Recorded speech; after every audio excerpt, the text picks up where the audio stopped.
Hey, what's up everybody? Welcome back to the channel everyone and it's news time. তো বরাবরের মতো থাকছে আজকে অনেক ইন্টারেস্টিং নিউজ। দেখতে থাকুন ভিডিওটি, জানতে পারবেন অনেক কিছুই।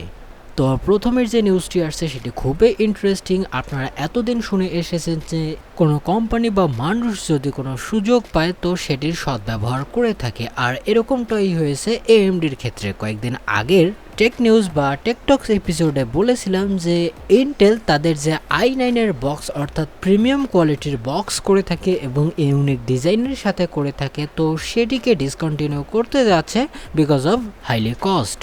ওকে, আমাদের বক্স নিয়ে ততটাও মাথা ব্যথা ছিল না, কিন্তু AMD যেটা এবার করে দেখিয়েছে তাদের হিস্ট্রিতে নতুন, অর্থাৎ তারা আবারও গেম চেঞ্জ করতে যাচ্ছে। তাদের প্রসেসরের প্রসেসিং পাওয়ারকে একটু সাইড করে রাখুন বক্সের ক্ষেত্রে, অর্থাৎ তারা যে বক্সটা নিয়ে এসেছে অ্যাকর্ডিং টু ভিডিও কার্ডসের লিক, তো ক্লিয়ারলি এখানে i9 যে সিপিইউটি হবে এটির বক্স আমরা দেখতে পাচ্ছি, যা অন্যান্য বারের তুলনায় এটা একটু ইউনিক হতে চলেছে, সাইজে একটু বড় হবে অ্যান্ড মোস্ট ইম্পর্টেন্টলি অনেক গুড লুকিং হবে, আর এইটির সুযোগ নিয়ে নিচ্ছে AMD।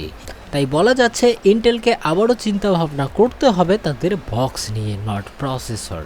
তারপরের যে নিউজটি আসছে সেটিও AMDকে কেন্দ্র করে, কেননা তাদের যে আপকামিং 7000 সিরিজের সিপিইউগুলো হবে এগুলো তো ইনক্রেডিবল পারফরমেন্স অফার করবে। আর যদি আমি এর প্রিভিয়াস জেনারেশনের সাথে এর কম্পেয়ার করি তো সেক্ষেত্রে অলমোস্ট 1 গিগাহার্টজ বৃদ্ধি করতে চলেছে তাদের ক্লক। হ্যাঁ, আর্কিটেকচারেও পরিবর্তন হবে, কিন্তু আমাদের দরকার পারফরমেন্স, আর এরকমটাই ক্লেম করছে অনেক লিকার এবং অনেক সিপিইউ টেস্টার যারা আর্লিয়ার ফেজে টেস্ট করে থাকে। তো এখান থেকে আমরা অনেকভাবেই দেখতে পেরেছি যে এর ক্লক কতটা বৃদ্ধি পেয়েছে সেটি বিষয় না, কিন্তু কিছু কিছু এমন লিকার আছে যাদের লিক অনেক সময় অ্যাকুরেট হয়ে থাকে। তাদের মধ্যে অনেকেই ক্লেম করছে যে এটি অনেক গেম চেঞ্জার হতে চলেছে, অর্থাৎ মোটামুটি একটা ভালো গেমিং পারফরমেন্স দিতে পারবে অ্যাটলিস্ট তাদের প্রাইস পয়েন্টে থেকে। তারপরে যে নিউজটি আসছে সেটিও AMDকে কেন্দ্র করে, আর তাদের যে আপকামিং এপিক 9654 সিপিইউটি আসবে জিওনা সিরিজের, এটি খুব তাড়াতাড়ি রেডি হতে যাচ্ছে লঞ্চের জন্য। আর জিওনা সিপিইউতে অনেক পারফরমেন্স গেইন তো দেখতে পারবোই, তার সাথে আর একটা ভালো বিষয় হচ্ছে এর যে কোর কাউন্ট, অর্থাৎ সাধারণ x86 যে সিপিইউগুলো হয়ে থাকে সেটির core count up to 96 core হতে চলেছে, আর 192 থ্রেড, যা বলা যায় অলমোস্ট 50% বেশি কোর কাউন্ট দেখা যাবে এই ধরনের সিপিইউগুলোতে। আর অবভিয়াসলি এটাকে চালাতে গেলে আগের কোনো সকেটই হবে না, অর্থাৎ নতুন সকেট মেবি তারা ইন্ট্রোডিউস করে দিবে খুব তাড়াতাড়ি, আর এরকমটাই দেখা যাচ্ছে হার্ডওয়্যার টেস্টার ইয়োকির কাছ থেকে। তারপরের যে নিউজটি আসছে এটি খুবই ইন্টারেস্টিং, কেননা ডেস্কটপ যে সিপিইউগুলো আছে এগুলোর সেল অনেকটাই কমে গিয়েছে লাস্ট 30 ইয়ারে। তবে ভাববেন না যে সকল প্রকার সিপিইউর সেলস কমে গিয়েছে শুধুমাত্র ডেস্কটপের, অর্থাৎ আপনি যদি এখানে মোবাইল সিপিইউর কথা বলেন, অর্থাৎ ল্যাপটপ বা স্মার্টফোনের যে প্রসেসর বা সিপিইউগুলো হয়ে থাকে সেগুলোর ডিমান্ড অনেক বেড়ে গিয়েছে। তবে হ্যাঁ, ওভারঅল যে x86 মার্কেট আছে সেটি বলবো না যে একবারে খারাপ, তবে হ্যাঁ স্পেশালি যেগুলো ডেস্কটপ গ্রেড হয়ে থাকে সেগুলো একটু ডাউনফল হয়েছে, এমন না যে একবারে হয়েছে, আবার আপ করতে শুরু করে দিয়েছে। আর এই রিপোর্ট আসছে টমস হার্ডওয়্যারের কাছ থেকে। তারপরের যে নিউজটি আসছে সেটি আরও একটু ইন্টারেস্টিং, কেননা for the first time MSI reveal করে দিয়েছে তাদের ATX 3.0 পাওয়ার সাপ্লাই। শুধু তাই না, এখানে PCI Express Gen 5 এরও সাপোর্ট দেখা যাবে কানেক্টর ওয়াইজ, তবে এর আগে কোনো কোম্পানি এটি করেনি, অর্থাৎ ATX 3.0 কথা বলছি স্ট্যান্ডার্ড, তো সেটি এখানে দেখা যাবে। এমন না যে আপনারা আগের বা পুরাতন স্ট্যান্ডার্ডের কম্পোনেন্ট চালাতে পারবেন না, এরকমটা নয়, তবে হ্যাঁ এটা একটা ভালো approach for the next generation PC hardware. আর এটির নাম হচ্ছে MEG AI 1300P নামের এই পাওয়ার সাপ্লাইটি। তারপরের যে নিউজটি আসছে সেটি Xiaomiর কাছ থেকে, আর Xiaomi এখানে শোকেস করে দিয়েছে তাদের ফোল্ডেবল ফোন, যা কম্পিট করবে স্যামসাং এর G Fold 4 এর সাথে। তো প্রথমত যদি আমরা এর লুক দেখি তো পিছনের দিক থেকে আমরা দেখতেই পারছি যে টিপিক্যাল Xiaomi ফোনের মতোই দেখা যাচ্ছে, তবে হ্যাঁ ফোল্ড করলেই বিষয়টা আলাদা হয়ে যায়। আর এটাকে তারা বলছে Mi Mix Fold 2, যার প্রাইস স্যামসাং এর চেয়ে অনেকটাই কম দেখা যাবে। তবে এই ফোনটির আর একটা ভালো দিক হচ্ছে এর যে থিকনেস, অর্থাৎ 5.something mm এর সাথে আসে এই ফোনটি, যা অনেক স্লিম দেখায়। তবে হ্যাঁ যদি একটু ডিউরেবল হয় তো সেক্ষেত্রে বিষয়টা আলাদা, আর Xiaomi-কে সেভাবে অবশ্যই কাজ করতে হবে। তবে হ্যাঁ প্রাইস বাংলাদেশে কত হতে পারে নো আইডিয়া, তবে হ্যাঁ, স্যামসাংয়ের থেকে তো অনেক কমে হবে, আর বুঝতেই পারছেন বিষয়টি কেন হবে।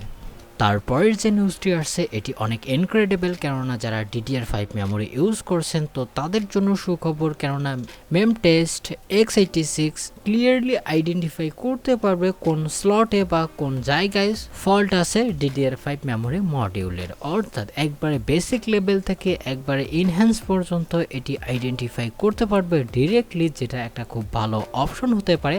আর আরেকটা বিষয় আপনাদেরকে ভাবতে হবে, অর্থাৎ Ryzen 7000 সিরিজের যে CPU গুলো হবে সেগুলো আউট অফ দ্য বক্স DDR5কেই সমর্থন করবে, 4 এর এখানে কোনো সিস্টেমই থাকবে না। আর তাছাড়াও এটি যে সাপোর্ট করবে অর্থাৎ 6000 মেগা ট্রান্সফার পার সেকেন্ড মেমোরিকেই করবে নর্মালি, অর্থাৎ আপগ্রেড বা ডাউনগ্রেড করা যেতেই পারে। তাছাড়াও ইনফিনিটি ফ্যাব্রিক সহ শুরু করে আরও কিছু মেমোরি এক্সটেনশন বা প্রোফাইল অ্যাড করা যেতেই পারে, বাকিটা নেক্সট টাইম।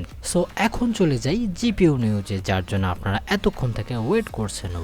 তো এটি খুবই একটা ভালো সময়, কেননা সামনেই আসতে চলেছে অনেক ধরনের গ্রাফিক্স কার্ড, শুধু একটা না, তিনটা কোম্পানির কাছ থেকে। তো ধীরে ধীরে বলছি, তাই প্রথমে আমরা একটা ইন্টারেস্টিং বিষয় দিয়ে শুরু করব, অর্থাৎ আমি কথা বলবো GTX 2080 নিয়ে। ইয়েস, ভালোই শুনেছেন এবং ঠিকই শুনেছেন, GTX 2080। তাও আবার এটা চলে গিয়েছে সেলসের জন্য। আর শুনলে অবাক হবেন বা দেখলে অবাক হবেন যে এরকম গ্রাফিক্স কার্ডও এক্সিস্ট করতে পারে, অর্থাৎ RTX ব্র্যান্ডিং বাদ দিয়ে GTX 2080। তবে এখানে আমি একটা কথাই বলতে চাই, এই কার্ডটি যার কাছে আছে অবশ্যই তিনি একজন লাকি ম্যান, কারণ GTX 2080।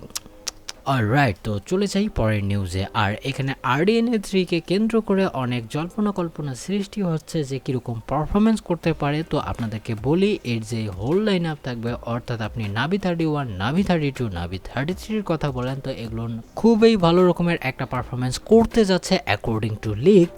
অর্থাৎ আমরা যদি টপ এন্ডকে ছেড়ে দিয়ে নাভি 32কে দেখি, তো এখানে আমরা 7680 কোর্স দেখতে পাই, অর্থাৎ স্টিম প্রসেসর, যা মোটামুটি গ্রেট রকমের পারফরমেন্স করবে উইথ ভালো ক্যাশের সাথে। তো বর্তমান সময় যদি রেফারেন্স হিসেবে আমি RX 6950 XTর কথাও বলি, তো সেটি ম্যাক্সিমাম অফার করে 5120 স্টিম প্রসেসর বা কোর্স, আর সেটি করবে অর্থাৎ RX 7800 XT করবে ওয়াপিং 7680 কোর্স, যা কত বেশি পারফরমেন্স করতে পারে এখান থেকে আপনারা আইডিয়া লাগিয়ে নিতে পারেন যে কত ভালো পারফরমেন্স করবে। তাছাড়াও যে মিড রেঞ্জ ক্যাটাগরির গ্রাফিক্স কার্ডগুলো থাকবে, অর্থাৎ নাভি 33 বেস, তো সেগুলো মোটামুটি ভালো পারফরমেন্স করতে পারে।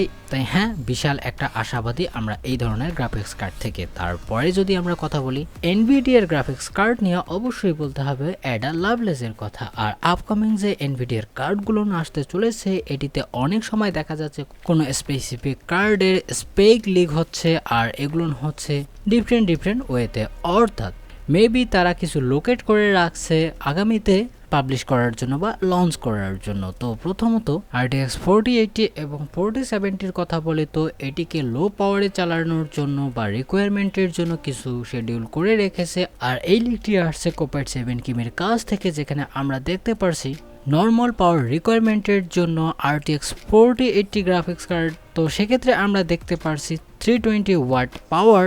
অ্যান্ড শুধু তাই না, RTX 4070 জন্য 285 ওয়াট, যা আমি মনে করি খুবই একটা রিজনেবল পাওয়ার এইসব হাই এন্ড গ্রাফিক্স কার্ডের জন্য। তবে হ্যাঁ, তারা আরও একটা জিনিস ক্লেম করতে পারে, অর্থাৎ আমরা যদি এই ধরনের গ্রাফিক্স কার্ডের নর্মাল বেস ক্লক দেখি, তো এটি অ্যারাউন্ড 17 থেকে 1800 মেগাহার্জের কাছাকাছি। তো এবারে যে গ্রাফিক্স কার্ডগুলো হবে, এগুলো মেবি আপ টু 2.8 গিগাহার্জ পর্যন্ত যেতে পারে উইথ অল্প পাওয়ার লিমিটের সাথে। তবে হ্যাঁ, এগুলো ডিফারেন্ট এসকিউর সাথে আসতে পারে, অর্থাৎ প্রবাবলি কিছু স্পেকের সাথে চেঞ্জ করতে পারে বাকিটার সামনের দিকে। তো এখন আসে ইন্টেলের দিক থেকে, আর তারা ইনডাইরেক্টলি বলে দিয়েছে তাদের ব্লগ পোস্টে তাদের আপকামিং গ্রাফিক্স কার্ডের কথা। তো প্রথমত যদি আমরা আর্ক A750 কথা বলি, তো এটি নিয়ে অনেক চর্চা হয়েছে। আর ডিরেক্টলি এখানে ইন্টেলের দুজন কর্মকর্তা, অর্থাৎ ব্রায়ান শাউট এবং টম পিটারসন, বিষয়গুলোকে ক্ল্যারিফাই করেছে, কবে আসবে, ড্রাইভার নিয়ে কি ইস্যু চলছে সেটি কবে ফিক্স হবে, এবং ওভারঅল যে প্যাকেজ হবে গ্রাফিক্স কার্ডের সেটি কবে আসছে। তো এটি স্যাডলি মেবি যেতে পারে পরের বছর যদি আপনারা ফুলফিলভাবে গ্রাফিক্স কার্ড পান, অর্থাৎ আপনি যদি বর্তমান সময়ে কার্ড হাতেও চলে এসে ড্রাইভারের জন্য আপনাকে অবশ্যই পরের বছর পর্যন্ত আপনাকে ওয়েট করতে হবে, মানে আমি স্টেবল ড্রাইভারের কথা বলছি। আর তাছাড়াও যদি এই গ্রাফিক্স কার্ডের পারফরমেন্স বিষয়ে কথা বলি তো সেক্ষেত্রে এটি টেস্ট হয়েছে তাদেরই সিস্টেমে, অর্থাৎ i9 12900K-তে। আর এই গ্রাফিক্স কার্ডকে কম্পেয়ার করার জন্য নেওয়া হয়েছে RTX 3060K, যেটা মোটামুটি মিড রেঞ্জ ক্যাটাগরির একটা ভালো জিপিইউ। তো এখন যদি এর পারফরমেন্সের দিকে দেখি তো এটি মিক্স পারফরমেন্স করেছে, অর্থাৎ কোনো গেমসে কম করেছে, কোনো গেমসে বেশি করেছে উইথ DX12 এবং ভলকান এপিআইতে।